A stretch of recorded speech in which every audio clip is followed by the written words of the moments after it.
Hello and welcome to SF Live. I'm your host, Christina Marie Flores. Now tonight, it is a truly amazing thing to watch young people really find their voice when they're actually able to speak out about their feelings, about what they're concerned about or passionate about their emotions. It's truly an amazing thing, and tonight we have someone with us this evening that is the founder of a group that helps over 45,000 young people around the world find their voice. I am truly honored to be able to present to you tonight the founder of Youth Speaks, James Kass. Welcome. Hi, thank you. Very good. Let for anyone who doesn't know about Youth Speaks, could you tell us a little bit about what it is that you do? Sure. So we've been around since 1996, and we work with, as you said, thousands and thousands of young people every year, working with them to help them find, create, publicly present, and apply their voices so that they feel empowered to speak, to think critically, to think creatively, and to be a part of the cultural dialogue. It's great. That's amazing. 45,000. Now, is this in the United States alone or worldwide? No, we work with 45,000 in the Bay Area alone, actually. Throughout Wow. the country, we work with about 250,000 kids every year. It's crazy. 250,000 kids. Yeah. And I bet they have a lot to say. They do. Some more than others. Now, you yourself are a poet. I am. You are an award-winning poet and published fiction writer as well. How did you make the transition of doing it yourself to particularly going for children ages 13 to... 19, well, 13 to 24, really. 13 to 24. Why did you pick that age group? Well, we originally actually started just with teenagers, but what's happened is, as we've been around for 13 years, many of the kids who started with us when they were 16 are now 22, 23, 24, and they want to stay involved. In fact, they now do a lot of the teaching back to younger kids, so we've created a whole new series of programs. But I started Youth Speaks when I was getting my graduate degree at San Francisco State, actually. Oh, excellent. And okay. part of it was the lack of diversity in the program there. And I just knew that there were more young people out there who were writing than were being funneled into these professional writing programs.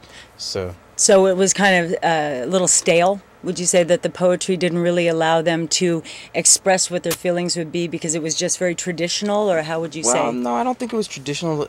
Stale is an interesting word. I don't know if it was stale so much as it was limited and narrow. And there was, a very small slice of what poetry was being presented or being developed when there were thousands of people out there writing who just, they weren't being invited in. So it was a way to sort of get kids to take it seriously and to be giving them, public opportunities to really present their stuff. And I was lucky enough to be invited yesterday to a grand event that they had, Youth Speaks sponsored, to listen to some of the children speak. And it's actually a couple times I've been to these events, but it always surprises me. The first time I went, I thought when teenagers spoke out, I have teenagers, they speak out, but not like this usually. You think MTV, you think rap, you think that's what you're going to be expecting from these kids. And I was so wrong. And you could see the people last night that had never been there before, kind of like, okay, bring it to me. And then by the end of the evening, they're crying. Right. And I do not blame them, because I was moved to tears as well. There's just amazing poetry written and performed. It's like a slam poetry, would you say? Or? Well, sometimes it is, but it's always, not always, but oftentimes it's poetry written to be performed. So, it's amazing because it's one of the unexpected things that's happened, and it's been a great gift to me personally, is just watching how brilliant these kids are and how courageous they are, right? They're so unafraid to just speak totally nakedly and really powerfully about their passions and their thoughts. It's really amazing. They're totally fearless, these kids, and they totally are not what we see on MTV. Yeah, I think that's the really important thing. That is wonderful. Much more eloquent, deep. Not to say that MTV isn't eloquent or deep, but there is a certain kind of stigmatism that's attached to that kids are only thinking about this. I thought it was going to be about boyfriends and cars and what you can do on the weekend, and it totally went into other very serious topics. There were people there last night that were speaking on eating disorders, drug addiction, growing up being painfully shy and wanting to speak out. And the point that I remember hearing about last night was a teacher had said that was there, that she went in to tell these kids or show them what she could teach them.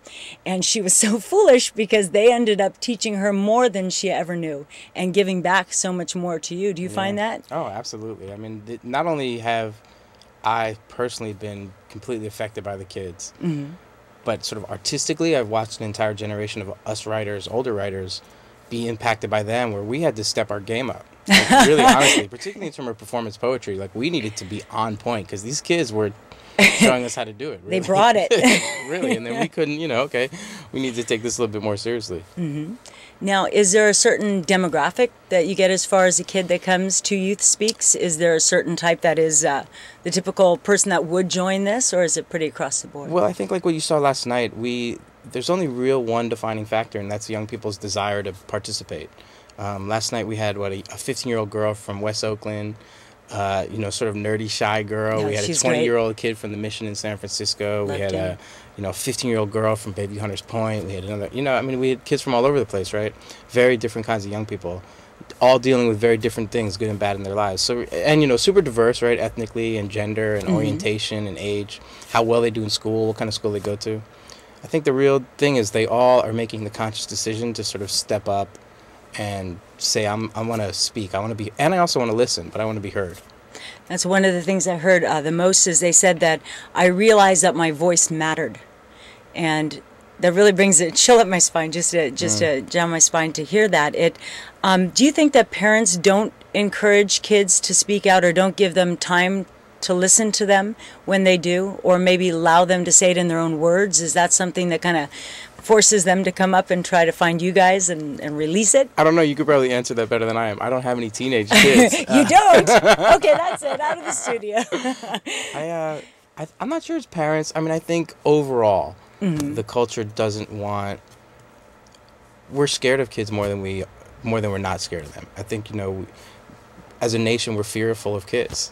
And I think one of the things that we really try and do is just give them spaces and tell them that they're responsible for what they do in those spaces. We'll put them in front of 3,000 people at the Opera House, but I don't tell them what to say. They have to take full responsibility for what it is they say. And they just respond to that. The amazing thing is 99% of the time when these kids are given that kind of opportunity, they step up and they knock it out of the park. It's really amazing. And they did. They did. Oh, my God, they did. I want to do a couple quotes from what was said last night. This is from Bryant Fan. He's Oakland. How old is Bryant? He's 15. 15 years old, okay? The quickest way to silence someone is to not acknowledge their presence. Wow. Yeah. That was pretty amazing. Best poems come from rebellion. Rebellion is a misunderstood word when it's associated with kids. Why?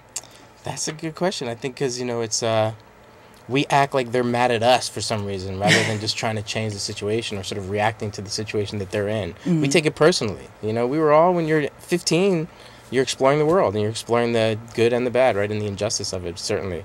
And you certainly feel like you know it all when you're 15. That's true. It's one of the reasons I think kids love poetry so much and spoken word is they can write a poem on the bus that day and get a response from the peers that night. And that's an amazing thing, Now, Youth Speaks is not only the big events, they also have jams. Do you have a little information on where one might go to see one of the jams? Yeah, so we're doing things all the time. We have workshops for kids pretty much every day of the week. We're in schools every day of the week. And all throughout the year, we're doing poetry events. We have something coming up, Final Fridays, this Friday in San Francisco. It all is on our website at www.youthspeaks.org. There's all kinds of information for all kinds of people. That's great. And a little taste of what you're going to see when you go to these places. You can hear some of the poetry. You can also go to YouTube and check out more.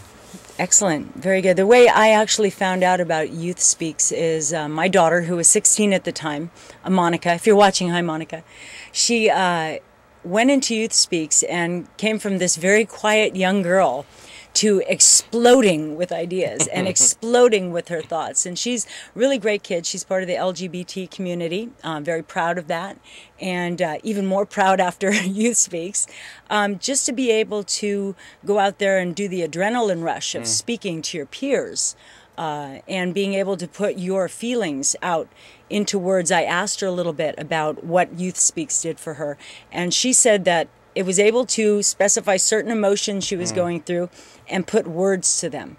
And so many kids have just emotions all over the place at that age and older, and they just don't know how to, first of all, pinpoint them, find out what the emotion is, and then to write it out on paper. It's a release that a lot of teens don't ever get to have. Absolutely. And as we're talking about change, that was the theme of the evening. That was the theme. Last night.